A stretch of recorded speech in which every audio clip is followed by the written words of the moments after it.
One word. That's all it took. Her boss replied to her proposal with a single word. Noted. She spent the next 7 days reconstructing every conversation they'd had. For 3 months. Searching for the mistake. The offense. The moment everything went wrong.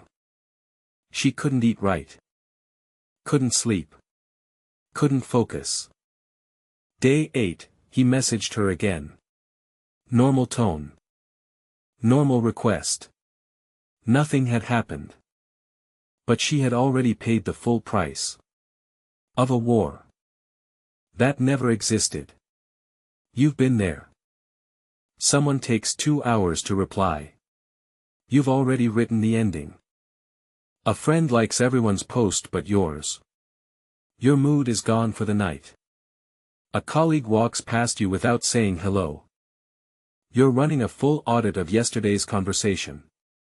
Here's what's actually happening. You're not suffering from the relationship. You're suffering from your interpretation of it.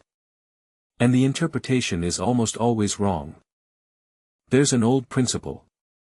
Chinese. Simple. Devastating. Judge the act. Not the intent. Because intent can't be verified. Only action can.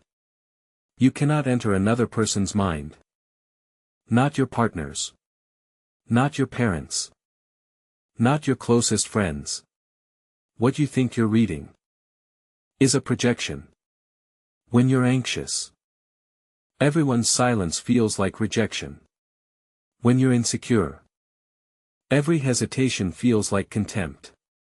You're not reading them. You're reading yourself. But behavior doesn't lie. He called you back, that happened. She remembered your birthday 5 years in a row, that happened. He showed up when it mattered, that happened. Actions are countable. Observable. Real. You can't rewrite them with your imagination. So here's the operating system. 4 rules. Simple ones. First. Stop asking why. Start asking what. Not, why did he say that? Not, what did he mean? Just, what did he actually do? Your friend is slow to reply this month. The why mind spirals. The what mind sees. He's been working late every day. He replied 3 times this week. He sent a birthday message. Same situation. One version destroys you. The other just tells you he's busy. You're not suppressing your feelings. You're giving them a floor to stand on. Second. Don't trust promises. Trust patterns. One birthday remembered might be coincidence. 5 in a row is a signal. 1, let's catch up soon, at dinner. Is noise. 6 months of him actually reaching out. Is the real answer. A relationship is not a single data point. It's a trend line. When I'm confused about someone, I force myself to review the last 6 months. How many times did they reach out? Did they show up when I needed it? Did they follow through on what they said? By the end of the review, I usually don't need to ask anymore.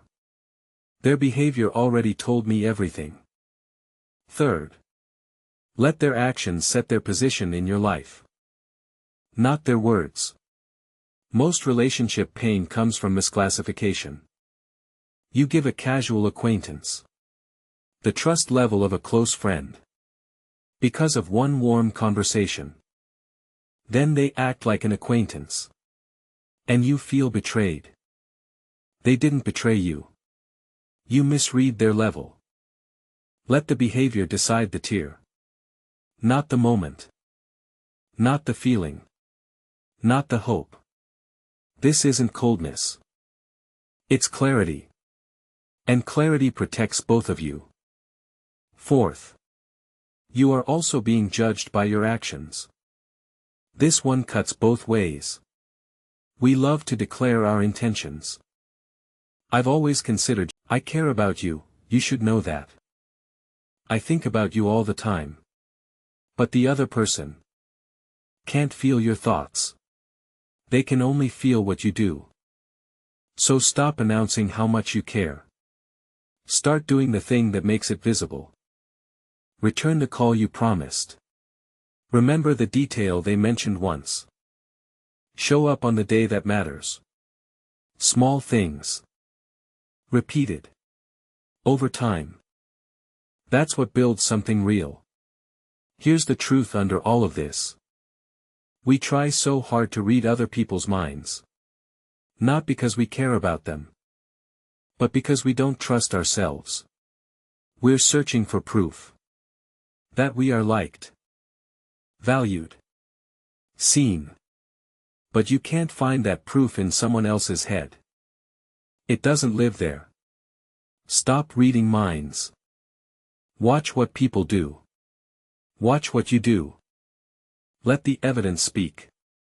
That's where the freedom is.